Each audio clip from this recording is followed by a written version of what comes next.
Marciano Fanfics Teorías. Suscríbete al canal. Teoría Fanfic Novela. El Señor de la Inteligencia Diaria. Parte 36. Capítulo 275. Preparativos invernales y máquinas de guerra. El tercer lote de trenes de transporte de granos, liderado por Lois, llegó al territorio de la Marea Roja por la tarde. Los vecinos de la calle ya estaban acostumbrados a esta escena. Decenas de carretas, cargadas con sacos de trigo dorado, avanzaban lentamente por la calle principal hacia el almacén recién ampliado. Se abrió el almacén y los trabajadores trasladaron, registraron y almacenaron los granos en un único y fluido movimiento. Los centinelas en lo alto de la torre distante patrullaban en silencio, previniendo cualquier posible perturbación. Bradley se paró frente a la entrada del almacén, sosteniendo una placa con un disco, y después de esperar un rato, vio la figura familiar salir del vehículo y luego asentir levemente. Este es el tercer lote. Por suerte, este almacén se amplió con antelación, de lo contrario, no cabría, exclamó Bradley. Esperen otro medio mes y habrá un cuarto lote, dijo Lois casualmente, tomando un sorbo de agua, como si estuviera hablando del clima. Bradley no respondió, solo observó cómo los sacos de trigo eran llevados al almacén seco y limpio. La luz del sol brillaba, reflejando un tenue resplandor entre los granos de trigo. Hace un año, cuando Lois propuso transformar el territorio de la ola de trigo en un área especializada en la producción de granos para abastecer a todos los territorios bajo la influencia de la Marea Roja. No tenía ninguna duda al respecto, simplemente sentía que algo así era imposible de lograr para cualquiera en el caótico territorio del norte después del desastre. Finalmente, en el año siguiente al desastre, la mayoría de los territorios del territorio del norte apenas pudieron sobrevivir con la ayuda de la capital imperial. Ya era evidente que el territorio de la Marea Roja apenas podía mantener el orden.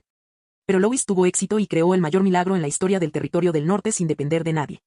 El territorio de la ola de trigo se había convertido en el granero de la Marea Roja. Y ahora, este lugar se había convertido en la garantía fundamental para todo el territorio durante el año venidero. Lois incluso podía vender parte de este grano si quería, aunque no lo hizo. Y dijiste entonces que querías que la Marea Roja ya no dependiera de otros para alimentarse, dijo Bradley en voz baja. Solo pensé que era un joven que hablaba con rudeza. Ahora me parece que, mi visión era muy limitada. Los gritos de los obreros llegaban desde el interior del almacén, mientras los sacos de grano entraban continuamente, como una marea. Bradley reflexionó y sonrió. Antes del invierno de este año, probablemente este almacén tendrá que estar aún más abarrotado. Tras descargar los vagones de grano, las puertas del almacén se cerraron lentamente y el soldado encargado de los registros presentó el libro de contabilidad. Bradley hojeó algunas páginas y luego miró al cielo. Señor, ¿regresa usted al castillo ahora? Todavía tengo que ir al almacén de fondos, respondió Lois, para ver cómo se preparan allí los suministros de invierno.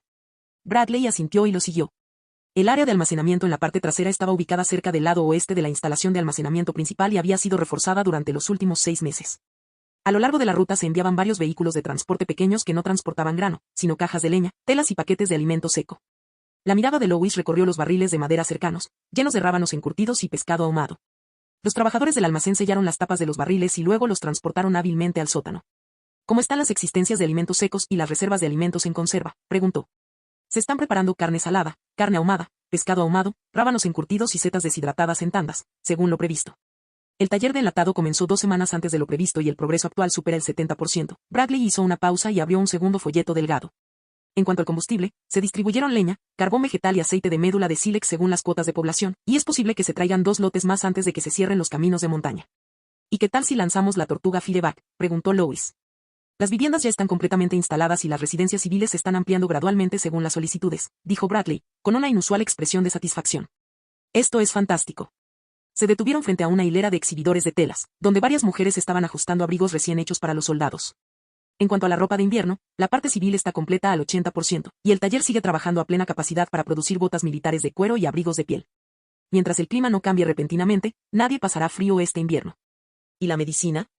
Lois miró las cajas de medicinas ordenadamente apiladas en la esquina. Se han reabastecido pociones comunes, polvos herbals para aliviar el dolor, pasta para el resfriado y hierbas acuáticas para bajar la fiebre. También verificamos nuevamente el modelo de consumo informado por el puesto médico. Cada grupo de 10 familias en zonas de riesgo recibirá un juego de cajas de medicamentos. Implementado de acuerdo con la nueva normativa. Lois miró a su alrededor, asintió levemente, observando cómo las cajas de suministros eran etiquetadas y selladas, listas para ser distribuidas a varios distritos según las cuotas en los próximos días. Su mirada recorrió los estantes del almacén y luego regresó a Bradley, que estaba a su lado. Todos trabajaron muy duro este año. Y no hubo grandes desastres ni guerras, es un buen año, algo excepcional. Como hay suficiente grano, ropa, leña y productos secos, no hay necesidad de ser demasiado frugales. Este año podemos dar un poquito más, no hay necesidad de ser tacaños. Bradley quedó momentáneamente atónito por las palabras, luego una leve sonrisa apareció en su rostro. Mientras otros señores todavía pensaban en cómo ahorrar recursos y acumular excedentes de grano como carta de triunfo, Luis propuso proactivamente aumentar las cuotas de invierno. Esta generosidad no solo provenía de su confianza en sí mismo, sino también de su genuina preocupación por la gente. Bradley añadió en voz baja, no es de extrañar, todo el mundo está dispuesto a seguirlo. Lois no respondió, simplemente caminó hasta el estante del almacén, tocó el sello en una bolsa de hongos secos, confirmó que la marca era legible y luego asintió, indicándole a su asistente que comenzara a transmitir las nuevas instrucciones de distribución. Este invierno será muy bueno. Una tarde de finales de otoño, un viento frío con un ligero olor a óxido se arremolinaba en la zona de manifestaciones del barrio de los artesanos. Luis, vestido con una media capa, atravesó con firmeza la pesada puerta de piedra. Su capa militar negra y dorada brillaba fríamente bajo la luz del sol. El lugar de demostración ya estaba preparado, las herramientas en su sitio, los dispositivos estables, una fina capa de ceniza de carbón cubriendo la pista de pruebas. El aire impregnado del persistente aroma a metal fundido y alquimia, un calor intenso mezclado con una sensación opresiva antes de una explosión inminente. Mickey fue el primero en saludarlo, con las manos cubiertas de polvo metálico, pero no se molestó en limpiárselas. Secándose descuidadamente las gruesas palmas de las manos en los pantalones, infló el pecho y dijo con una emoción apenas disimulada, «Señor, todos los prototipos se han completado según los planos. A la espera de su inspección». La mirada de Lois recorrió la serie de dispositivos listos para usar en la distancia, luego una fila de artesanos expectantes y varios alquimistas con túnicas carbonizadas, que finalmente asintieron levemente. «Comiencen», ordenó, y todo el campo de demostración entró en acción. Mickey hizo un gesto con la mano y un asistente inmediatamente tiró de una cuerda. «Activen los caballos plegables de Frise, prepárense para prender fuego a las cosas». Con un chasquido seco, 3 secciones de caballos de frisa saltaron de repente, las ranuras del mecanismo se bloquearon automáticamente, como los huesos de una bestia feroz que se abren y golpean con fuerza contra el suelo. Cada sección de los caballos de frisa estaba cubierta con puntas de hierro y estacas entrelazadas, y, con un ligero temblor, las puntas de hierro se incrustaron con precisión en el piso de piedra del sitio de prueba. Sin moverse ni un centímetro. Entonces, el equipo de alquimia del otro lado actuó de inmediato. Un núcleo mágico llameante del tamaño de una articulación se presionó en la ranura de activación y las tuberías vibraron levemente. ¡Zas! Acompañado de una serie de suaves sonidos, una hilera de intensas llamas estalló a lo largo del lomo del caballo frisón. El fuego dorado anaranjado se extendió rápidamente a través de las estacas de hierba del friso como una marea hirviente, formando una pared completa de fuego en solo 3 segundos, sellando todo el paso de prueba. Las llamas crepitaron y se extendieron olas de calor. «Prepárense para atacar», gritó Mickey. 2 caballeros de prueba con armadura pesada espolearon a sus caballos y cargaron desde el otro extremo, con sus cascos retumbando, pero cuando se acercaron a la línea de fuego, los caballos dudaron instantáneamente y el miedo apareció en sus ojos.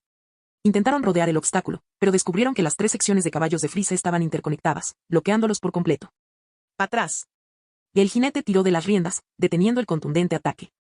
15 segundos después, solo las superficies carbonizadas de las estacas aún emitían humo. Por un momento, hubo silencio. «La valla de emergencia se formó en 10 segundos», dijo Lois, de pie junto al campo con las manos a la espalda. «Si se usara en un paso de valle, una vanguardia de caballería enemiga desprevenida quedaría completamente desorganizada». Mick sonrió, «Esta cosa que tenemos en el taller es mucho más ágil que esas viejas estacas de madera de los pases del territorio del norte». Los artesanos asintieron repetidamente en señal de acuerdo. «Pasemos entonces al siguiente punto», dijo Lois en voz baja, con la mirada fija en la bestia de acero que se encontraba debajo de la pesada lona más adelante. La pesada cortina se deslizó lentamente hacia abajo, tirada por cadenas, y al instante siguiente, una sensación de opresión casi insoportable invadió de repente el lugar de la manifestación. Tenía una forma irregular, como de cuña, como un gigante dormido agazapado en el suelo. Su sección frontal sobresalía como el frente de un vehículo fuertemente blindado, con ángulos agudos, plagado de estrechas ranuras de observación y aspilleras, como la cara de una bestia fría. Se añadió una pesada armadura lateral en ambos lados, con placas de acero negras conectadas por remaches, superpuestas sección por sección, como las escamas de un lagarto acorazado. Y 4 bestias de acero lo arrastraban lentamente hacia afuera. Estaban completamente vestidos con armaduras de batalla que brillaban fríamente, sus cascos con cuernos resplandecían con una luz helada y delgadas volutas de niebla azulada emergían de sus fosas nasales. Este fue el efecto de la poción Easy Leaf Bean, utilizada para calmar su naturaleza violenta y permitirles permanecer tranquilos en el campo de batalla. Cadenas y riendas de hierro estaban unidas debajo del frente del vehículo, cada paso era como un fuerte golpe de martillo que golpeaba el pecho, haciendo vibrar sutilmente el aire. Así que esta es la bestia de acero. Emily estaba de pie junto a Lois, con la mirada inconscientemente fija en el objeto colosal y su voz tan suave que era casi inaudible. Su esbelta figura parecía diminuta, como polvo a la sombra de aquella bestia gigante. «Es como una fortaleza en movimiento», murmuró, con expresión de evidente admiración. La bestia de acero se movía lentamente, sus enormes ruedas y orugas crujían y rozaban entre sí, emitiendo un ruido sordo y continuo, como un gigante subterráneo que se daba vueltas en su sueño. Las 4 bestias de acero blindadas que la tiraban se movían al unísono, sus cascos de hierro golpeaban el suelo, sus armaduras resonaban, cada impacto era como un martillo en el corazón de todos ellos. Una niebla fría escapó de sus fosas nasales, mientras volutas de humo blanco azulado se arremolinaban en el aire. Bajo el control de los artesanos dentro de la bestia de acero, esta criatura colosal completó su prueba de giro lenta y precisamente. Pasó lentamente frente al lugar de la protesta y todos los presentes contuvieron la respiración. En el silencio, un sentimiento indescriptible de opresión invadió sus corazones como una marea. Esta no era una máquina de guerra. Era una pared de acero en movimiento. Es más estable de lo que esperaba, dijo Lois, con un tono que aún delataba una satisfacción desenfrenada. Si se colocara fuera de la ciudad, la línea de caballería bárbara sería aplastada de inmediato y reducida a un montón de chatarra. Aunque la propulsión de la bestia de acero era algo torpe, esa sensación pesada y constante de opresión era exactamente lo que había imaginado a partir de los planos. Él asintió levemente y agregó, después de unas cuantas rondas más de entrenamiento, cuando estas bestias de acero estén más acostumbradas a las órdenes, serán mucho más rápidas. Lo diseñó todo muy bien, señor.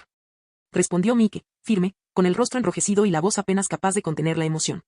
Solo seguimos sus instrucciones. Lois hizo un gesto con la mano, diciéndole que dejara de adularlo, aunque el cumplido de Mike era sincero. El ejercicio aún no había terminado.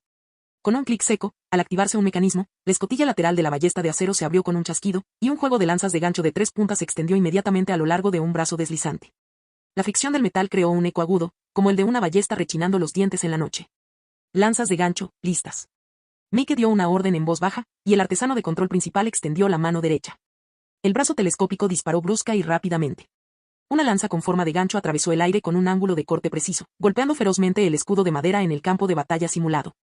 Recuperar. La garra con forma de gancho se clavó en el borde del escudo y, con un fuerte tirón, el escudo de madera se hizo añicos al instante. Un crujido seco resonó en la zona y astillas de madera volaron en todas direcciones. Ese grueso escudo de batalla se rompió en 2 pedazos. Inmediatamente después, el segundo brazo se extendió, la lanza gancho cambiando de ángulo con flexibilidad, agarrando el borde posterior de otro escudo de madera levantado. Con un tirón y un giro, rasgó, giró y recuperó el escudo. Toda la acción fue perfecta, como una garra de metal para capturar bestias, practicada repetidamente. En el lugar de la manifestación, Lois entrecerró los ojos y observó atentamente. Comienza la verdadera prueba de combate, ordenó Mike. 3 caballeros emergieron inmediatamente de la puerta lateral, formando un muro de escudos y lanzando un ataque a corta distancia contra la bestia de acero. Objetivo fijado. Ajuste el ángulo de empuje a 2.4. Impulso. Mientras 3 comandos de voz sonaban casi simultáneamente dentro de la bestia de acero, el primer gancho de la izquierda se disparó al instante, impactando con precisión en el borde del escudo del caballero de primera línea. El cable se tensó al instante. El caballero fue alzado y empujado hacia adelante, y su escudo crujió en respuesta. La garra con forma de gancho se retrajo de inmediato, arrastrando los fragmentos de madera rotos hacia la cabaña. Los 2 caballeros de la retaguardia se detuvieron instintivamente para ajustarse, pero las lanzas curvas eran como una cadena de garras. El segundo golpe decisivo ya había llegado, tirando violentamente de la punta del escudo de la fila central, interrumpiendo el ritmo del agarre. Todo el proceso duró solo unos segundos. El ataque enemigo simulado se desintegró al instante, deshaciéndose su formación. El ángulo para atravesar escudos está bien diseñado, comentó Lois lentamente desde la plataforma elevada, con un tono firme que revelaba un matiz de aprobación. Combinado con la carga de la ballesta de acero, esto puede desestabilizar formaciones y penetrar directamente en la sección central. Al oír esto, a Mike se le iluminaron los ojos. También hemos estado ajustando la fuerza y el ángulo repetidamente. ¿Te diste cuenta? Miró el brazo del gancho a lo lejos y añadió en voz baja. Este sistema actual básicamente logra lanzar los ganchos en movimiento y retraerlos de forma estable. Con mejoras continuas, podría instalarse en la próxima tanda de modelos producidos en masa. La bestia gigante yacía en silencio sobre las vías, su enorme cuerpo de metal aparentemente esperando su siguiente orden. A continuación, se realizó la prueba de ataque de largo alcance. Posición de control de fuego lista, anunció un artesano en voz baja. Silco estaba de pie junto a Lois, sus ojeras eran tan profundas que parecía que no había dormido en toda la noche. Llevaba el cuello torcido y las mangas desaliñadas, lo que sugería algún experimento explosivo en el que había estado trabajando toda la noche. Pero sus ojos eran excepcionalmente brillantes y parecía tan emocionado que podía saltar de alegría en cualquier momento. Flecha bomba mágica, prueba de instalación 1, fuego. Un crujido agudo resonó desde el compartimento inferior. El riel deslizante que controlaba la ballesta vibró violentamente, y la flecha cortó el aire al instante. Objetivo alcanzado. El grueso objetivo de hierro al final del área de prueba explotó con un estallido ensordecedor, las llamas se propagaron, la superficie de hierro quedó carbonizada y retorcida. Y una depresión del tamaño de un cuenco parecía como si hubiera sido perforada por un puño enfurecido. En marcado contraste, las flechas comúnmente utilizadas en el escudo de madera cercano apenas penetraron, y ni siquiera lograron perforar la segunda capa. Antes de que la luz de la explosión se disipara, Silco sacudió sus mangas emocionado, como un alquimista loco vendiendo sus propios juguetes explosivos. Sacando 3 puntas de flecha con diferentes grabados de su arma Pregnant y mostrándoselas a Lois. Disparo de proximidad, disparo cronometrado, disparo retardado, lo tenemos cubierto. Prueba de precisión aprobada. Su voz, sin embargo, revelaba un orgullo desenfrenado. Hemos optimizado los patrones de explosión 3 veces, aumentando la estabilidad del gatillo en un 40%. Ahora, ya sea para volar a una persona o a un grupo, todo es posible. ¿Controlabilidad del radio de explosión? Desde 2 dedos de ancho hasta 1,5 metros, lo hemos probado todo. Silco sonrió. ¿Quieres una ráfaga de 5 disparos? No hay problema. Las explosiones son la especialidad de nuestro equipo de alquimia. Trayectorias superpuestas, ignición progresiva, lo dominamos todo. Lois asintió levemente, su mirada se posó en el objetivo de hierro carbonizado y marcado por la explosión. Muy bien. Las explosiones reales sirven para crear espacio táctico. Finalmente, llegó el momento del experimento completo. El campo de prueba se reorganizó, con una docena de formaciones de escudos de hierro erigidas a un lado, mezcladas con dianas de ballestas de hierro que simulaban formaciones bárbaras. Del otro lado, las bestias de acero permanecieron preparadas, la propia bestia de acero se mantuvo firme y varios artesanos y caballeros entraron en su compartimento ventral y asumieron posiciones de control en secuencia. Prueba de integración, comienza, ordenó Mike. Primero, el disparo de prueba de la flecha explosiva. Bestias guiadas por magia, disparadas desde una plataforma distante, impactaron con precisión la retaguardia de la formación enemiga. Varios soldados con escudos de hierro explotaron y fueron despedidos a gran distancia, dejando marcas de explosión carbonizadas que abrieron un hueco en la hierba. Entonces las bestias de acero rugieron. Las 4 bestias de acero blindadas pusieron en movimiento a la bestia de acero. Las ruedas sobre las orugas retumbaron como pesados tambores de guerra. Se abrieron paso a la fuerza y cargaron contra la formación. El mecanismo de velcro saltó, clic, boom. Acompañado por el chirrido del metal al desgarrarse, la formación de escudos de hierro de la línea del frente se enganchó violentamente y se hizo añicos. Astillas de madera y fragmentos de metal volaron por todas partes. La bestia de acero luego extendió su armadura lateral, los rieles internos giraron y la pesada estructura de la armadura selló a ambos lados como si cerrara una puerta, rodeando con éxito los restos enemigos simulados. La última plataforma de lanzamiento liberó una bomba de choque gélida. La mitad del objetivo, una ballesta, explotó al impactar, dejando marcas de escarcha como si una ventisca le estuviera corroyendo. En solo 40 segundos, la formación enemiga simulada fue completamente aniquilada. Después de un momento de silencio, un estruendoso aplauso estalla en el campo de pruebas. Éxito. Proceso completo. Sinergia del proceso completo exitosa. Muchos artesanos estaban tan emocionados que casi saltaron de alegría, algunos agarrando a sus compañeros por el cuello y gritando, realmente construimos este tipo de máquina de guerra. Lo logramos. Los ojos del joven aprendiz de alquimista estaban rojos. De este nivel de sistema de combate integrado, algo que solo los alquimistas fanáticos de la Federación Esmeralda pueden lograr, nosotros también podemos. Lois se encontraba en la plataforma elevada, observando en silencio el campo de entrenamiento. Luego se volvió hacia Bradley. Todos los que participaron personalmente en la fabricación serán elogiados.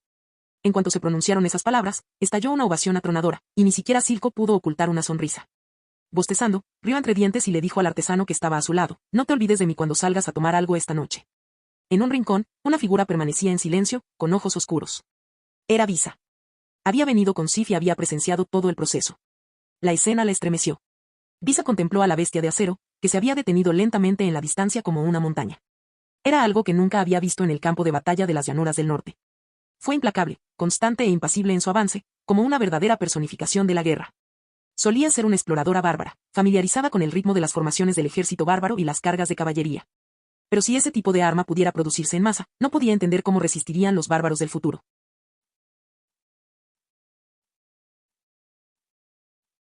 Capítulo 276. El día de Jan. Todavía estaba oscuro, pero un ligero calor ya llenaba la casa en forma de cúpula. Los paneles de madera de la pared estaban ligeramente calientes por la chimenea de la noche anterior, y el aire todavía tenía un ligero olor a cenizas y carbón. Ian abrió lentamente los ojos bajo la gruesa manta de lana. Por un momento, después de despertarse, incluso olvidó dónde estaba. Había estado allí durante medio año, pero todavía le parecía un poco extraño. La cama era demasiado blanda, la ropa de cama demasiado cálida y el techo sobre él estaba demasiado limpio y ordenado. Giraba la cabeza como de costumbre y veía una pequeña muñeca de trapo en la esquina de la cama, con orejas ligeramente curvadas y un ojo visco. Era algo que Mia había hecho. Afuera, oyó pasos bajos, como de jinetes patrullando el callejón fangoso, o de artesanos madrugadores moviendo sus herramientas. Ian se quedó allí en silencio, mirando fijamente a la pequeña muñeca durante un largo rato, sintiendo de repente una sensación de irrealidad. Era carpintero en el pueblo de Pedra Branca. Trabajaba con madera todos los días, comía las gachas que su esposa preparaba por la mañana y se dormía por la noche con su hija en brazos, escuchando el crepitar de la leña. La vida, aunque no era rica, era cálida y plena. Hasta el invierno de hace 3 años, cuando los juramentados de las nieves cortaron su vida como una daga, diseccionándolo pieza por pieza en un contorno sangriento. Ese día, solo había ido al bosque de montaña temprano en la mañana para cortar algunas ramas de abeto decentes. Cuando regresó, todo lo que vio fue humo negro, caballetes del techo derrumbados y el pozo ya destruido. Se arrodilló junto a la puerta aún manchada de sangre y recogió el delantal de su esposa. Él no lloró, no tuvo tiempo para llorar. Mia todavía estaba viva, la encontró detrás de la pared desmoronada del granero, sus ojos habitualmente sonrientes ahora abiertos por el terror, acurrucada detrás de una pila de heno, con miedo de hacer algún ruido. Finalmente, en la 5ª noche, cuando desarrolló fiebre alta y perdió el conocimiento, casi murieron juntos sobre un trozo de hielo. Ian se quitó la última capa de ropa, la envolvió en arpillera y se sentó en la nieve, como si esperara que un dios le diera la última gota de agua. No esperó a un dios, sino que una patrulla de caballeros del territorio de la Marea Roja los encontró. La otra persona simplemente miró a Mia en sus brazos y susurró con firmeza, todavía hay tiempo. y así, siguió la luz de la antorcha hasta el campamento improvisado. Una ciudad en miniatura parecía surgir del desierto. Había orden, gachas calientes, tiendas de campaña calefaccionadas y médicos que no preguntaban por tus orígenes. Recordó a aquel médico exhausto que trabajó toda la noche para bajar la fiebre de Mia, mientras él permanecía sentado fuera de la puerta como un trozo de madera agrietada, hasta que alguien le entregó un par de botas viejas. Esa fue la primera vez que susurró, gracias. Posteriormente fue asignado al equipo de artesanos. Al principio, clavaba vallas, cortaba estacas de madera y colocaba suelos. Estaba familiarizado con todas estas tareas. Sus herramientas fueron quemadas en el fuego, pero su artesanía permaneció. Más tarde, adquirió una tienda de campaña permanente, ropa extra y noches en las que no tenía que preocuparse de que Mia pasara hambre.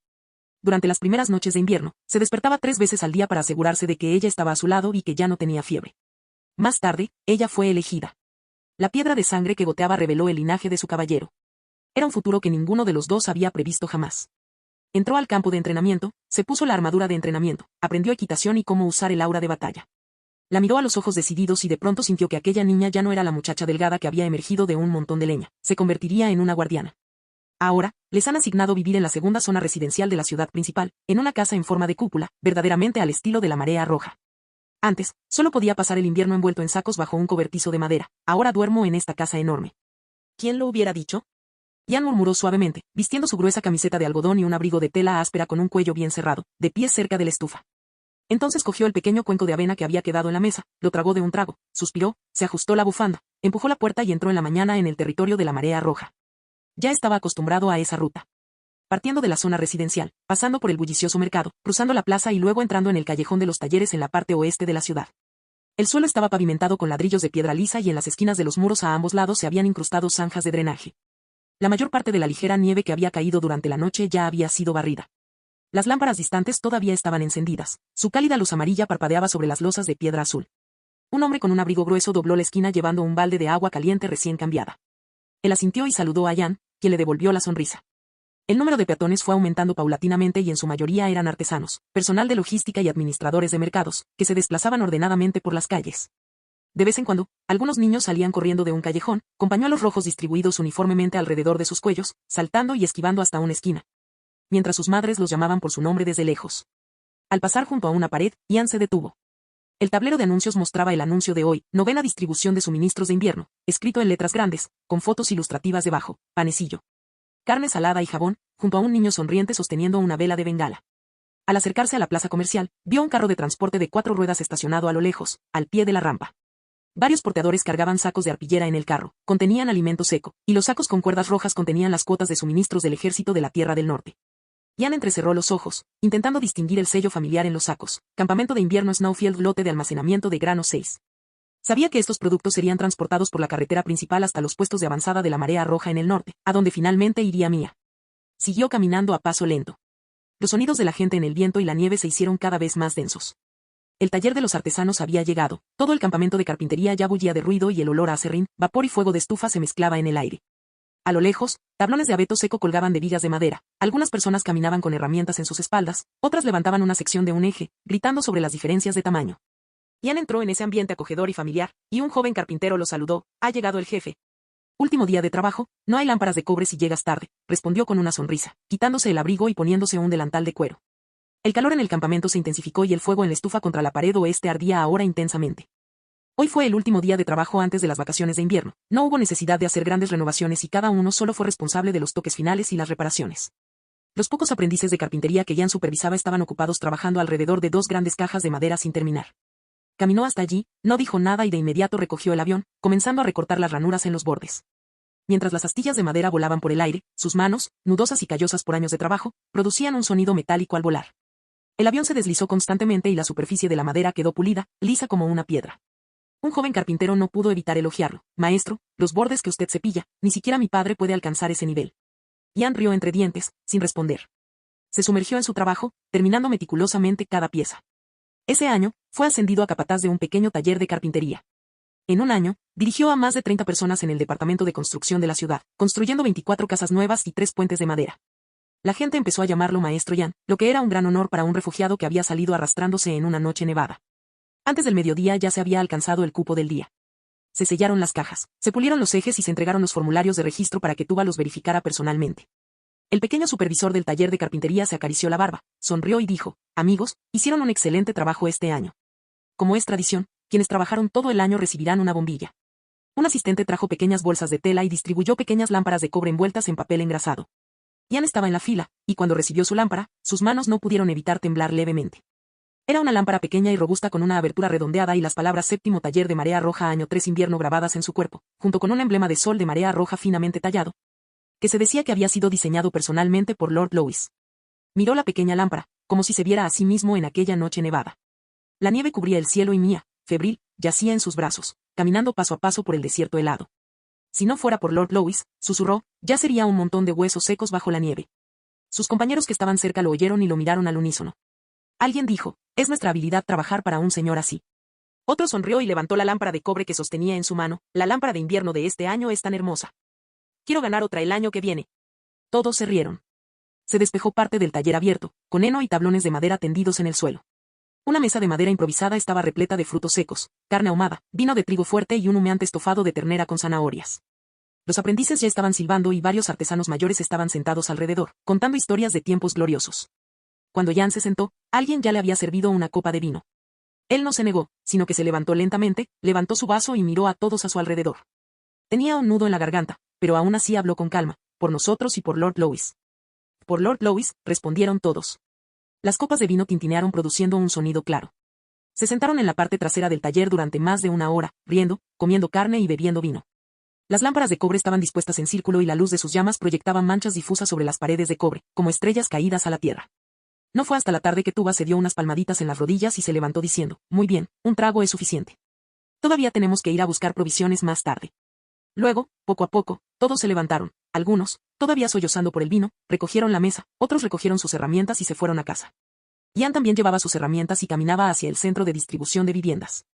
Este solía ser el punto de distribución de suministros en el territorio de la Marea Roja. Hoy, la distribución se realiza secuencialmente por distrito y número de taller. Una larga fila serpenteaba por la plaza adoquinada, organizada y tranquila.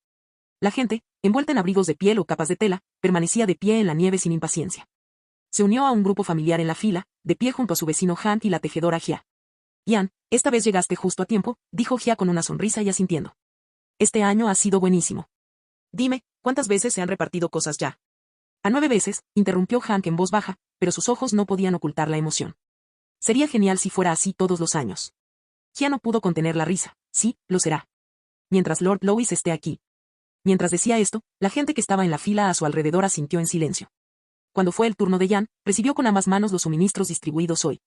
Una bolsa de harina integral, 750 gramos. 3 grandes trozos de carne salada, sellados con la marca del territorio de la Marea Roja. Una colcha de algodón limpia y suave. 2 pastillas de jabón de sebo, con el aroma favorito de su hija Mia. Y un pequeño paquete de fuegos artificiales, que se lanzarán en la noche del Festival de Invierno. Estaba muy feliz mirando los objetos en sus manos. Su hija seguramente estaría encantada de ver el jabón. De repente, la parte delantera de la fila se quedó en silencio y se extendió un murmullo bajo. Es Lord Lois. Ian siguió el sonido y vio al hombre acercándose lentamente al final de la multitud, envuelto en una capa roja oscura, su figura alta y erguida, su expresión serena. Varios asistentes hablaron en voz baja, aparentemente informando algo, pero el caballero simplemente asintió. Luego se giró y entregó personalmente un paquete de carne salada y ropa de cama a un veterano de edad avanzada con un brazo amputado que estaba al frente de la fila. Los ojos del viejo veterano estaban rojos e hizo una reverencia temblorosa.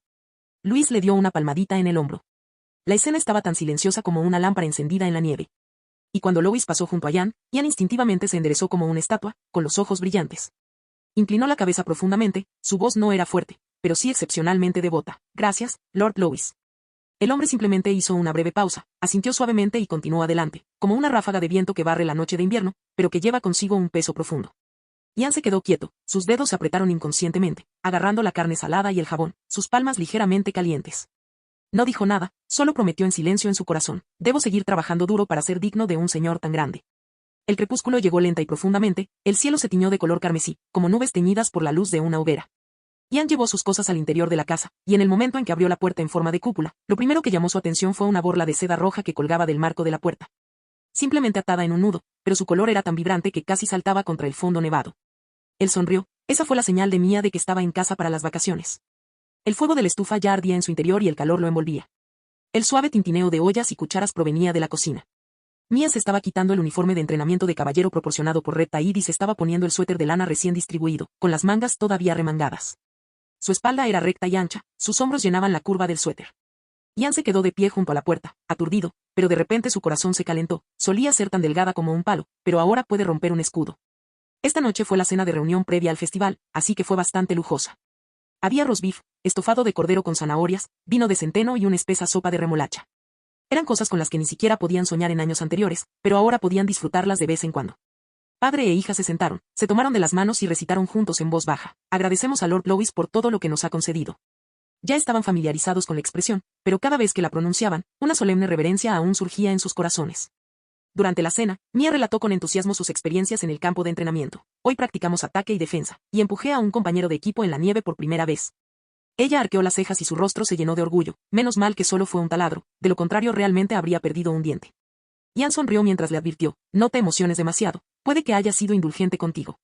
Luego, Ian habló sobre el taller de distribución de lámparas de cobre y la animada escena de todos celebrando con vino. Continuaron así, yendo y viniendo, hasta altas horas de la noche. Afuera, a través de la ventana, la nieve plateada cubría las tejas del tejado, y la casa en forma de cúpula estaba iluminada por la luz de la luna, como una pequeña colina silenciosa. Todo el pueblo de Marea Roja estaba ahora inmerso en una atmósfera de dulzura y tranquilidad. La luz de la hoguera se filtraba por las ventanas, mientras cada familia se dejaba llevar pacíficamente por los sueños. Mia se durmió temprano, solo un leve aliento era visible bajo las sábanas. Ian se sentó en la vieja silla de madera cerca de la chimenea, cogió la lámpara premiada y limpió lentamente las marcas de nieve de su cuerpo de cobre con un paño. La observó durante un largo rato, su mirada serena, la sonrisa en sus labios desvaneciéndose lentamente. La lámpara reflejaba la luz de la chimenea y el juego de luces y sombras parecía evocar la figura de su esposa. Él susurró: si todavía estuvieras aquí.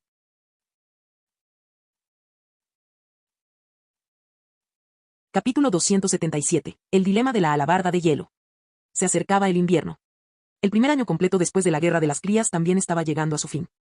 Y el duque Edmond, fiel a las tradiciones de su vejez, convocaría una conferencia del norte antes del fin del otoño y el comienzo de la temporada de nieve. Solo que este año, la sede de la conferencia ya no era la magnífica, majestuosa y resistente al frío ciudad de la alabarda de hielo del recuerdo. Esa ciudad estaba muerta. Después de que toda la ciudad había sido devorada, roída y excavada repetidamente por la plaga de insectos, se había convertido en el cadáver colosal de una criatura recientemente fallecida. Las calles se derrumbaron, los aleros se desmoronaron, los pozos se secaron y algunos incluso expulsaron un líquido negro y viscoso al que ya nadie se atrevía a acercarse. No era una ciudad, era un cementerio. Las palabras ciudad de la alabarda de hielo que permanecieron en el mapa eran simplemente un título nominal. La verdadera ciudad nueva fue construida a 2 kilómetros al noroeste de la ciudad antigua, enclavada entre montañas y colinas, en un emplazamiento temporal. Se llamaba Nueva Alabarda de Hielo, pero parecía más bien un refugio improvisado construido con ladrillos grises, tablones y materiales reutilizados. Cada ladrillo y teja parecía haber sido colocado allí de forma apresurada y precaria. Aún así, el duque insistió en llamarla Ciudad de la Alabarda de Hielo. Porque, en su opinión, si se perdiera incluso el nombre, el norte quedaría realmente sin estructura. Pero la reconstrucción de la nueva ciudad alabarda de hielo aún no estaba completa, ni siquiera formada, era simplemente una estructura rudimentaria construida en el suelo. Solo el núcleo administrativo, la torre de mando y los cuarteles, 3 edificios principales, habían empezado a tomar forma, mientras que las demás zonas se construyeron con gran cantidad de casas prefabricadas de madera, muros de tablones provisionales y tejados sencillos. Caminando por las calles, se podían ver por todas partes ladrillos grises sin revocar, aleros bajos, canaletas de drenaje con reparaciones temporales y humedad que aún no se había disipado. La gente se había mudado allí y las casas parecían estar abarrotadas. Durante el día, el sonido de la madera al cerrarse y de los clavos al martillarse subía y bajaba, mientras que por la noche, el crepitar de las chimeneas llegaba de casa en casa. Los niños corrían en el barro, las mujeres extendían la ropa mojada y los soldados intercambiaban algunas palabras casuales con los vendedores ambulantes durante las patrullas. Los soldados llamaban en broma a este lugar la fortaleza de Lona, mientras que los plebeyos, en privado, se referían a él como campamento de Invernalia. Pero el duque insistió en un nombre: es Alabarda helada. No abandonaremos este nombre, como tampoco debemos abandonar esta tierra helada. Esta fue también una de las razones por las que insistió en celebrar una conferencia sobre alabardas de hielo antes del invierno. La conferencia tuvo lugar en la nueva mansión del gobernador en East Albert City, que en realidad era solo una fortaleza abandonada renovada apresuradamente. Pero después de la caída de la antigua ciudad de la Alabarda helada, se convirtió en el último punto de reunión de todo el norte.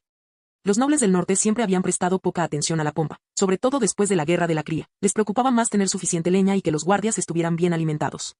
Aún así, para esta conferencia, se vistieron con cierta elegancia. La cúpula de la sala de conferencias estaba pintada de gris oscuro, y una sola cortina colgaba del techo. El podio de madera y las largas mesas habían sido pulidos y repintados, y algunas lámparas de aceite apenas lograban proyectar una luz cálida. No se podía decir que fuera solemne ni cómodo, pero comparado con mantener discusiones en una tienda de campaña, se consideraba decente. Esta fue una reunión interna de alto nivel de la familia Edmond. Solo a aquellos que tenían verdadero poder, poseían la sangre de la familia Edmond o aún eran capaces de mantener el orden en una región después de la plaga de insectos se les permitía participar. No podía venir cualquiera, ni siquiera Luis, el señor de la marea roja, que estaba en la cima de su poder, estaba en la lista. No hubo susurros ni cumplidos innecesarios. La sala de conferencias permaneció en silencio y opresión por un rato. La mayoría de ellos comprendieron cuánto poder aún poseía el duque Edmond. Y así como el año pasado había sido difícil para la vieja nobleza en todo el norte. Las expresiones de los que estaban alrededor de la mesa eran variadas, envueltas en cansancio, un año de viento y nieve, un año de cadáveres en descomposición, un año de plagas de insectos. Todo parecía grabado en sus ojos. En ese momento la puerta fue forzada a abrirse desde afuera. Era un hombre corpulento que vestía una capa negra y roja. Su presencia parecía hacer que el aire en toda la habitación fuera un poco más pesado. Debajo de su capa, llevaba un uniforme militar simple pero pesado, con emblemas de dragones dorados incrustados en las charreteras y una insignia del escudo imperial prominentemente exhibida en su pecho. Era el duque Edmond, uno de los generales más prestigiosos de todo el Imperio del Norte. Aunque el tiempo había grabado algunas arrugas en su rostro y sus sienes se estaban volviendo grises, su físico seguía siendo tan robusto como el hierro. No parecía un anciano, sino más bien una estatua de hierro fundido surgida de un antiguo campo de batalla. Sin embargo, ni siquiera la expresión más serena podía ocultar los ocasionales destellos de cansancio en sus ojos. No se trataba de una fragilidad propia de la vejez, sino más bien de un cansancio profundo fruto del agotamiento mental. Como un gigante que una vez sostuvo montañas, ahora sigue luchando contra la corriente, pero con tenues grietas que comienzan a aparecer en su interior. Edmond se dirigió al asiento principal, se detuvo un momento y levantó la vista. Su mirada recorrió a todos con una expresión que ejercía una presión invisible, haciendo que la gente enderezara la espalda involuntariamente. Sin formalidades, dijo mientras se sentaba, apoyando la palma de la mano en el borde de la mesa. Vayamos al grano. El secretario Cabell abrió el libro de contabilidad de cuero sin preámbulos y declaró directamente, este invierno, la población total del norte es menos de una quinta parte de lo que era antes de la plaga de insectos. Nadie en la sala se sorprendió, pero algunos representantes vasallos aún bajaron la cabeza y suspiraron. La población actual se concentra principalmente en varias zonas que aún mantienen su autonomía y orden, como Nueva Alberdelada, el Valle de Bahía Plateada y el territorio de la Marea Roja. Además, los nobles pioneros recién llegados del sur trajeron consigo a muchos desplazados internos y esclavos. Si bien esto ayuda, la situación general dista mucho de ser la de antes. Pasó la página y continuó, en cuanto al total de suministros de alimentos, 650 vagones cargados de grano de socorro desde la capital imperial. De los cuales 2/3 están bajo nuestro control para su distribución. El resto está supervisado por inspectores militares imperiales y enviados extranjeros, asignados a sus respectivas regiones. La cosecha de otoño de este año no fue ideal, dijo brevemente, pero con bastante claridad. Se cultivó poca tierra y gran parte permanece extremadamente estéril. Quienes podían cultivar han muerto o se están recuperando de heridas. Los agricultores que pueden trabajar la tierra ni siquiera tienen suficientes arados. Por un momento, el silencio cayó sobre la sala. Además, desde el territorio de la Marea Roja, el vizconde Calvin envió 5.000 toneladas de trigo verde. El cargamento fue transferido al almacén ayer, a través del corredor de Cisjordania. Todos en la sala estaban sorprendidos. ¿5.000 toneladas? ¿Quién más podría producir en este momento 5.000 toneladas de excedentes de grano?, preguntó el conde Hack, frunciendo el ceño y con incredulidad en la voz. ¿Fue enviado?, preguntó alguien en voz baja. No es una transacción, no es un préstamo. Cabell asintió con calma, sí, es un suministro. No se mencionó el precio. Según la carta, fue ofrecido voluntariamente por Luis. Todos miraron al unísono al duque Edmond, que estaba sentado a la cabecera de la mesa.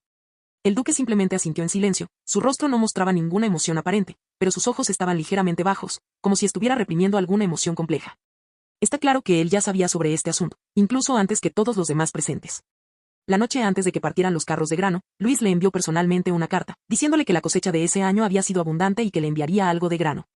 Y menos de 3 días después de esa carta, su hija menor, Emily, también le envió una carta de la familia del territorio de la Marea Roja. El contenido seguía siendo discreto. Padre, la cosecha de este año es mucho mejor de lo esperado. Luis y yo hemos acordado que esta vez no necesitamos nuestra parte de los suministros imperiales, incluso podríamos enviar algunos. Y esa alguna cantidad correspondía a 5.000 toneladas de trigo verde. El duque Edmond meneó la cabeza y una leve, casi imperceptible sonrisa apareció en la comisura de su boca, como un alivio largamente esperado en medio de una larga tormenta de nieve. Esta es una buena noticia en medio de la reciente serie de malas noticias, pensó. Como no hizo ningún comentario, la reunión continuó. ¿Y el carbón?, preguntó en voz baja un noble vasallo en un rincón. Cabell asintió y continuó leyendo. Las reservas actuales de carbón son inferiores al 40%. Se asignará prioridad a los puestos de defensa de la ciudad, los centros de mando, barrios de lujo y urbanizaciones importantes. La mayoría de los residentes dependen de madera podrida para calentarse. Pasó página, con un tono más duro. En materia de medicina, las reservas también son cruciales, y en varias zonas se ha reportado la propagación de pequeñas epidemias. Los medicamentos de emergencia de la capital imperial se están agotando. Por lo tanto, debemos prepararnos para afrontar la doble amenaza de un frío intenso y una epidemia. Nadie se pronunció inmediatamente. Estas importantes figuras bajaron la cabeza en silencio, con el rostro contorsionado por la impotencia y el agotamiento. Y el duque Edmond, en su elevado asiento, simplemente cerró ligeramente los ojos. Él ya estaba familiarizado con todas estas situaciones. Su escritorio estaba cubierto con aún más informes que este, cada página con las esquinas congeladas y quebradizas y una escritura ilegible. Realmente no hay una mejor manera, dijo finalmente Cabell. Observó a la multitud y presentó su plan. Mi sugerencia es implementar completamente un plan de consolidación de la población antes de la llegada oficial de la nieve este invierno. Abrió un nuevo formulario, señalando varias zonas marcadas. Trasladar la mayor cantidad posible de población a zonas de refugio central, para calefacción centralizada y distribución centralizada de carbón. Los estándares de distribución de alimentos se mantendrán en el nivel 3, priorizando a los empleados militares y gubernamentales, y proporcionando únicamente papilla al público en general. Eso es todo lo que podemos hacer por el momento. Cerró el folleto y miró a la persona sentada en el asiento alto. Al menos podemos evitar muertes a gran escala por congelación y hambre. Cuando terminó de hablar, la sala quedó en silencio. Porque todos sabían que esta era, de hecho, la forma más estable de sobrevivir en ese momento. Edmond no respondió de inmediato. Simplemente dejó escapar un profundo suspiro, como si liberara lentamente del frío acumulado durante todo el invierno, que así sea. Tan pronto como Cabell se sentó, la sala quedó en un breve silencio. En ese momento, un noble de cabello gris, cerca del lado norte de la mesa redonda, habló con voz grave. ¿Cuántas personas más podemos reunir? No había desafío en su tono, solo una pregunta seca. Todos querían saber la respuesta, pero nadie se atrevía a expresarla. Cabell dudó un momento y finalmente abrió un documento. Había 63 vasallos originales del norte, dijo en voz baja. Este invierno, solo 23 aún pueden movilizar tropas efectivas. Los demás tuvieron familias enteras que fueron víctimas de la plaga de insectos, o simplemente perdieron el contacto, desaparecieron o incluso desertaron y se unieron a otras fuerzas. Las expresiones de todos variaron y muchos fruncieron el ceño profundamente. El sistema noble del norte se está fragmentando, añadió Cabell. Ya no podemos basarnos en directrices jerárquicas para organizar las defensas y la distribución de recursos como antes. Y a esto, se le puede llamar, nobleza. El joven general no pudo evitar un ligero desdén. En ese momento, el general Barrett habló. Además, después de que la plaga de insectos remitiera, el Departamento Imperial de Asuntos Militares, bajo el pretexto de patrullas de seguridad, estacionó por la fuerza 3 órdenes de caballeros temporales, tomando el control de varias fortalezas importantes en la antigua línea sur. Están atrincherados en Old Iron Hill, Serene Passage y Silver Pine Ridge. En teoría, obedecen órdenes, pero en realidad actúan con total independencia, dijo lentamente, pero cada palabra era como un martillo. Algunos soldados locales han tenido enfrentamientos con ellos en la frontera. Concluyó fríamente, no están aquí para defender el norte, están aquí para apoderarse del poder y del territorio. El aire en la habitación pareció solidificarse. En ese momento, Edmond finalmente habló lentamente. Esos son problemas menores. Lo más importante son las fuerzas bárbaras que hay ahí fuera. Los últimos 5 caballeros de reconocimiento enviados no han regresado. Tengo un mal presentimiento. Se volvió hacia Barrett. A partir de mañana, envía 30 caballeros de élite, divididos en 6 rutas. Dirígete directamente a los territorios bárbaros para realizar un reconocimiento. Díganles, dijo, palabra por palabra, aunque solo quede una persona, necesitan traer noticias. Su voz no era fuerte, pero provocó escalofríos en todos los presentes en la sala. Nadie más habló. Porque todos sabían que si los bárbaros aprovechaban el caos para avanzar hacia el sur, el ya frágil imperio del norte se hundiría en una crisis sin precedentes. La segunda parte de la reunión también abordó varios temas secundarios. Como una carta reciente del Ministerio de Finanzas proponiendo que la capital imperial cree un comisionado especial para supervisar la próxima ronda de distribución de granos para el alivio de desastres. Lo que causó descontento entre varios representantes de la nobleza.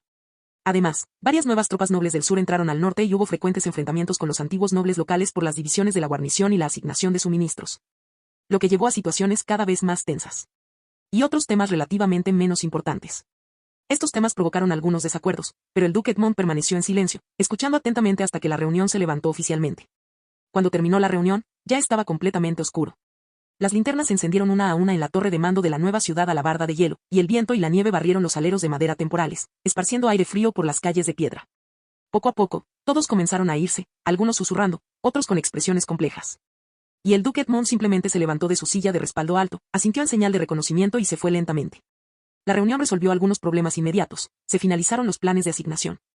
Se avanzaron los planes de patrullaje e incluso el destacamento de tropas de algunos vasallos nobles recibió una aprobación de principios. Pero esto era como remendar un barco que se hundía, y nadie sabía cuánto tiempo podría mantenerse a flote. Y él, más que nadie, sabía que el fondo de aquel barco ya estaba plagado de grietas. El duque Edmond regresó a la parte trasera de la mansión del gobernador. No fue primero a su oficina ni se cambió de ropa, quitándose la pesada armadura. En cambio, abrió la puerta del acogedor dormitorio del lado oeste. Dentro, la duquesa Helena estaba sentada en un sofá bajo, calmando suavemente al bebé en sus brazos. Ella oyó pasos, levantó la vista y esbozó una leve sonrisa. Has vuelto muy temprano. Edmond no dijo nada.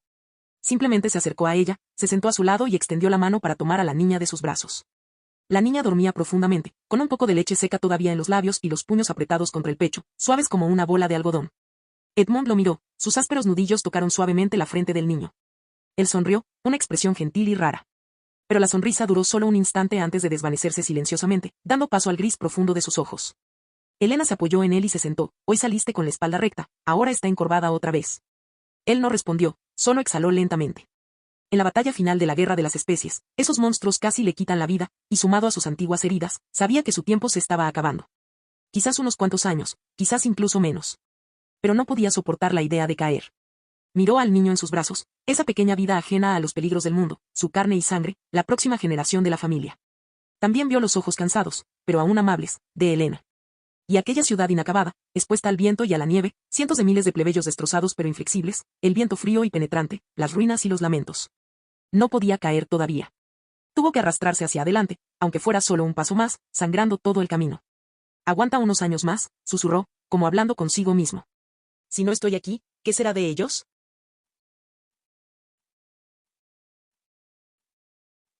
Marciano Teorías Fanfic. Capítulo 278, Voy a ser padre. La noche envolvió las tierras altas de Krassaxe, y un viento frío sopló desde el paso de montaña hacia el campamento, removiendo las cenizas de las fogatas moribundas. En el centro del campamento, el alto asta de la bandera con la bandera de la flor enojada ondeaba en el viento, sus patrones carmesí y negros recordaban a las pupilas de alguna bestia feroz, lo que dificultaba mirarlo directamente. El anciano bárbaro, Hortan, estaba de pie en una alta ladera, envuelto en una pesada capa de cuero con cuernos, observando todo el campamento. En las afueras del campamento, un grupo caótico de figuras se había reunido de nuevo. Entre la luz parpadeante de la fogata, brillaban espadas. Eran unos jóvenes de la tribu Roca Roja, que volvían a pelear en mitad de la noche. Dando puñetazos, patadas, mordiscos y rugidos, ignoraron por completo las reglas tribales, como una jauría de perros salvajes incitados por la pólvora. Era imposible contar cuántos incidentes de este tipo habían ocurrido en los últimos meses, y 9 de cada 10 acabaron en muerte. Sin embargo, curiosamente, nadie intervino, como si se permitiera tácitamente. Esto le encogió el corazón a Hortan, pero no pudo identificar qué le pasaba. No era un cobarde, pero esas noches, cada vez le costaba más conciliar el sueño. No solo por factores externos, sino también porque ese sentimiento de irritabilidad y violencia parecía crecer silenciosamente dentro de él. Últimamente se irritaba con facilidad, gritaba con frecuencia a los jóvenes guerreros, e incluso el llanto de los bebés de su propia familia le hacía picar de irritación. Sabía que no era normal, pero no podía controlarlo.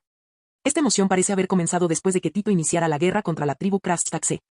Desde aquella batalla, en esta tierra bárbara que poco a poco iba quedando en silencio, los antiguos tótems fueron quemados poco a poco, reducidos a cenizas y enterrados en la tierra. En su lugar se encontraba la recién instalada bandera de la flor enojada con el reverso negro. Con espinas por tallo y furiosas llamas carmesí por pétalos, se erguía alto e inflexible en el centro de los campamentos tribales de hacha aplastada, roca roja, diente llameante y cuerno negro. En apenas unos meses, Tito incorporó las 4 tribus principales y comandó a decenas de miles de soldados. A primera vista, cada conquista era como una guerra tribal tradicional, con batallas iniciales feroces y sangrientas. Pero, curiosamente, la guerra nunca duró mucho. Al día siguiente de la batalla, el enemigo comenzaba a rendirse voluntariamente. Además, quienes se rendían a menudo mostraban una inexplicable sensación de euforia, como si no se rindieran a un enemigo, sino a algo superior y más puro. Al principio, Hortan pensó que se trataba simplemente de adoración a los fuertes. Pero ya no estaba tan seguro. No era simplemente una conquista, era más bien una infección. Fue como una emoción nacida de la ira, que trascendía linajes y costumbres tribales, y marcaba a todos como una cicatriz en sus huesos. En medio del campo de nieve se formó un valle con huesos y hielo que nunca se derritió. Este era el Valle de la Nieve de Huesos, la tierra sagrada de la antigua tribu Diente Llameante. Justo en el centro del valle, el tótem original había sido destruido y quemado hacía mucho tiempo, reemplazado por una plataforma elevada entrelazada con enredaderas de color rojo oscuro y piedras de hierro. Y justo en el centro del altar, una sombra colosal rugía y se agitaba. Era un gigante de hielo moribundo, pero aún consciente, con escamas óseas. Docenas de cadenas de hierro negro rodeaban su cuerpo, cada eslabón con una marca incandescente que exhalaba lentamente calor residual sobre la nieve gris. Sus ojos estaban vendados con fuerza con una gruesa tela negra, lo que solo le permitía rugir hacia arriba, un rugido como el de una montaña emanando de su garganta. Las ondas sonoras provocaban que la nieve acumulada en el fondo del valle se deslizara y se rompiera continuamente.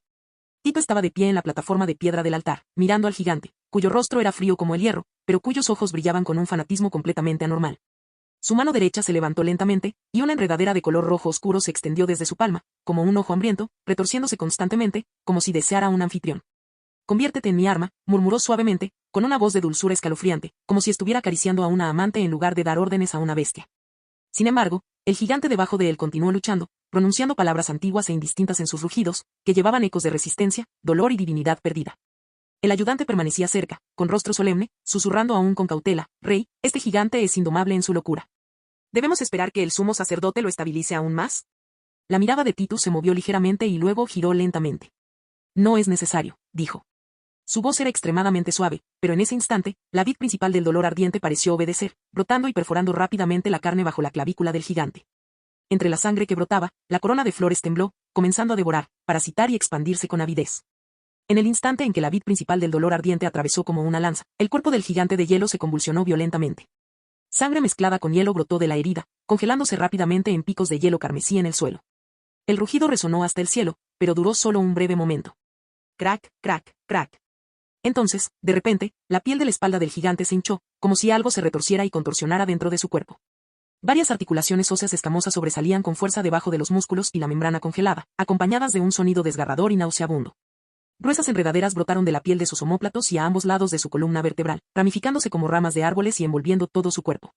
En la frente del gigante, que antes estaba lisa como el hielo, había aparecido una extraña marca de quemadura. Era la marca de la corona de flores, como un tótem marcado, brillando de un rojo carmesí en el viento frío. Su rugido cesó de repente. En su lugar, se oyó un gruñido vago y apagado. Indistinto, reprimido, casi un susurro, el lenguaje era oscuro, pero transmitía sutilmente sumisión y resonancia. Los ojos del gigante, una vez tan azules como un glaciar, ahora estaban inyectados en sangre, sus pupilas eran carmesí y su mirada estaba muerta y vacía. Ella giró lentamente, con movimientos pesados pero firmes, como tirada por hilos invisibles, bajando lentamente la cabeza hacia Tito, que estaba en la plataforma de piedra. Tito observó la escena en silencio, como una deidad contemplando una creación que él mismo había rehecho. Se inclinó ligeramente, su voz profunda y suave, como el susurro de un amante: Muy bien, ahora puedes escuchar la furia. Cuando los gigantes de hielo parasitados finalmente se arrodillaron en medio de un rugido, con enredaderas trepando por sus espaldas y el patrón de la corona de flores apareciendo como una marca en sus frentes. Los guerreros bárbaros quedaron momentáneamente perplejos. Pero pronto, su miedo se convirtió en adoración, y todos se arrodillaron en el suelo. Tito se paró en la plataforma elevada y gritó: Tendremos un ejército de gigantes. Un rugido de alegría estalló en el valle, una mezcla de miedo, fanatismo y llanto. Pero nadie se preguntó por qué los ojos del gigante de hielo estaban hundidos y sus pasos eran rígidos. Todas las dudas quedaron completamente eclipsadas por el clamor y la emoción del milagro. Sin embargo, en medio de este clamor, la visión de Tito se nubló momentáneamente. Volvió a oír ese zumbido bajo, como el sonido de enredaderas moviéndose bajo la piel, como si se burlaran de él.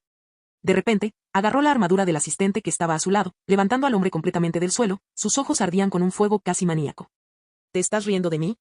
El rostro del asistente estaba pálido y lo negó todo con terror, moviendo la cabeza repetidamente. Titus lo miró fijamente unos segundos, luego, de repente, se burló y lo apartó de un empujón. Bien. Ve a atrapar más gigantes de hielo. Cuantos más, mejor. Quiero que todo el norte se arrodille ante mí. Con la orden dada, las diversas tribus bárbaras marcharon bajo el estandarte rojo sangre. Como una tormenta asolada por la furia, avanzaron más y más profundamente en el campo nevado, cazando a cualquier sobreviviente de las razas antiguas. No solo gigantes, sino también la primera hornada de animales exóticos bendecidos comenzaron a aparecer en el campamento. El lobo de hielo, el ciervo de cuernos de nieve, el mono excavador de hielo y el zorro nocturno, ninguno se salvó. Su piel se agrietó, extraños patrones similares a enredaderas pulsaron bajo su carne, su boca y sus fosas nasales exhalaron un gas rojo pútrido y la rabia creció incontrolablemente en sus ojos. Con una ferocidad y una deformidad completamente antinaturales. Estaban encadenados por todo el campamento, sus cadenas tintineaban, rugían, aullaban y rugían incesantemente. Como maldiciones vivientes, retorciéndose en jaulas de hierro y ante hogueras. Sin embargo, ningún guerrero bárbaro los evitaba, al contrario, cada vez más gente se acercaba a estos monstruos. Algunos observaban, otros ofrecían sangre y algunos incluso luchaban desarmados, como si estuvieran probando su propia fuerza. Se rieron mientras salían arrastrándose de frente a las jaulas de hierro, sin mostrar ninguna queja, incluso con sangre corriendo por sus rostros, deseando solo desatar la rabia ilimitada que consumía sus corazones. Y estas criaturas exóticas habían perdido la cabeza hacía mucho tiempo, pero parecían compartir una voluntad invisible. Sus gritos eran una mezcla de dolor, rabia y un anhelo inexplicable, como si el pulso de todo el campamento vibrara intensamente junto con ellos. Los rugidos eran ensordecedores, perturbando toda la noche, pero nadie sentía miedo. En cambio, cada vez más guerreros se acercaron a las jaulas de hierro antes del amanecer, rugiendo, imitándose unos a otros e incluso comenzando a reproducir vagamente las posturas y gritos de esas bestias exóticas. Ya no podían distinguir el límite entre ellos y los animales. Algunos tenían los ojos rojos, a otros les salieron pequeñas espinas en la lengua y otros se arrodillaban en silencio en medio de la noche, murmurando palabras que nadie entendía. Como animales sonámbulos o esclavos que cantan escrituras en sueños. Hasta que una noche, cuando sonó el primer rugido, no solo respondieron los monstruos en las jaulas de hierro, sino también los vivos. Y nadie se dio cuenta, o mejor dicho, nadie quiso darse cuenta, de que en realidad aquello era un sacrificio que se estaba extendiendo. El duro invierno finalmente ha llegado al territorio de la marea roja. Los tejados rojos a ambos lados de la calle principal de la ciudad de Red Taid estaban cubiertos por una gruesa capa de nieve, pesada pero no desordenada, cuidadosamente dispuesta como dulces meticulosamente tallados. Los madrugadores ya estaban en la calle, empujando palas de madera para quitar la nieve. El sonido de la nieve oscilaba entre lo natural y lo antinatural. A lo largo del camino, algunas personas estaban envolviendo ramas de pino y cintas rojas alrededor de los postes de luz, una tradición que habían revivido recientemente. Los niños reían mientras corrían por la nieve, abrigados con gruesos abrigos y con caras felices. Este invierno no fue tan difícil como los años anteriores. El grano de los graneros públicos se distribuía de forma ordenada y se proporcionaba leña, aceite para lámparas y polvos medicinales según fuera necesario. Incluso en el mercado semanal se vendían embutidos frescos y pescado seco en salazón. Muchas familias preparaban ocasionalmente carne guisada en sus ollas de invierno, liberando aromas fragantes. La gente solía decir, gracias a Dios, nunca pensé que tendríamos carne caliente para comer, incluso con este frío glacial. Y este año, para el propio Lois, puede haber sido finalmente una rara oportunidad de respirar profundamente y descansar un poco. La luz del sol entraba a través de la ventana del dormitorio, cayendo sobre las cortinas de color rojo oscuro de la cama y la alfombra. Emily y Sif ya se habían levantado, e incluso el persistente aroma de sus vestidos se había disipado, dejándolos solo bajo las sábanas. Exhaló suavemente, tras haber disfrutado de una rara oportunidad de dormir hasta tarde. Para la gran tarea de la apropiación, se había esforzado mucho la noche anterior. Girándose, Lois levantó el dedo y trazó suavemente un arco en el aire, y una interfaz translúcida de inteligencia se desplegó de inmediato ante sus ojos. Actualización diaria completa de inteligencia. 1. Se ha avistado un grupo de osos acorazados en la parte norte del territorio de la ola de trigo. 2. Titus usó la vid principal del dolor ardiente para controlar a un gigante de hielo. La ira del gigante se volvió incontrolable, y se arrodilló en obediencia.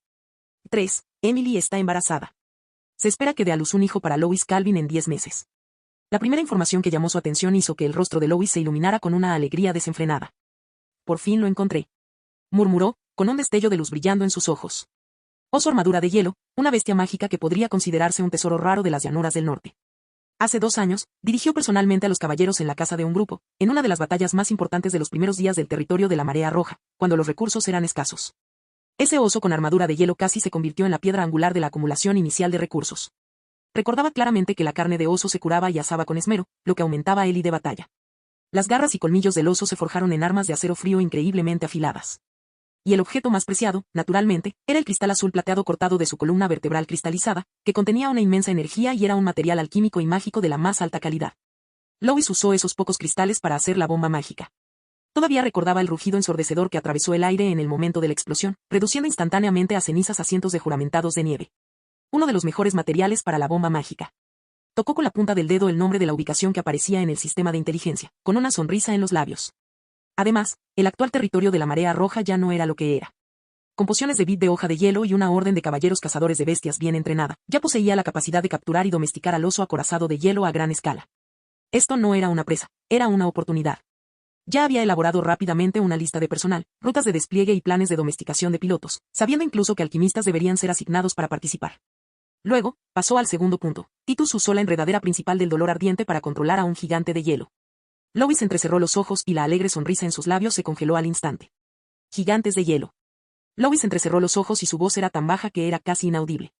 Había visto monstruos como este antes, de hecho, los había masacrado. Eran fuertes, extremadamente fuertes, pero estúpidos. Mientras alguien tuviera cerebro, no era difícil enfrentarse a ellos. ¿Pero qué pasaría si ya no fueran estúpidos? ¿Y si los gigantes de hielo también tuvieran mando, tácticas y coordinación? Y lo que hizo posible todo esto fue ese bárbaro que cada vez se parecía más a un nuevo rey, Tito. Este nombre ha aparecido con creciente frecuencia en los informes de inteligencia en los últimos meses. A partir de un líder bárbaro inicial que gradualmente incorporó las tribus Hacha Aplastada, Roca Roja, Diente Llameante y Cuerno Negro. Su fuerza militar superó los 10.000 hombres y la disciplina militar se consolidó de manera constante. Esto fue aumentando gradualmente su ansiedad y ahora se sumaba una sensación de amenaza real. Lois se reclinó en su silla, exhalando una ligera bocanada de aire blanco.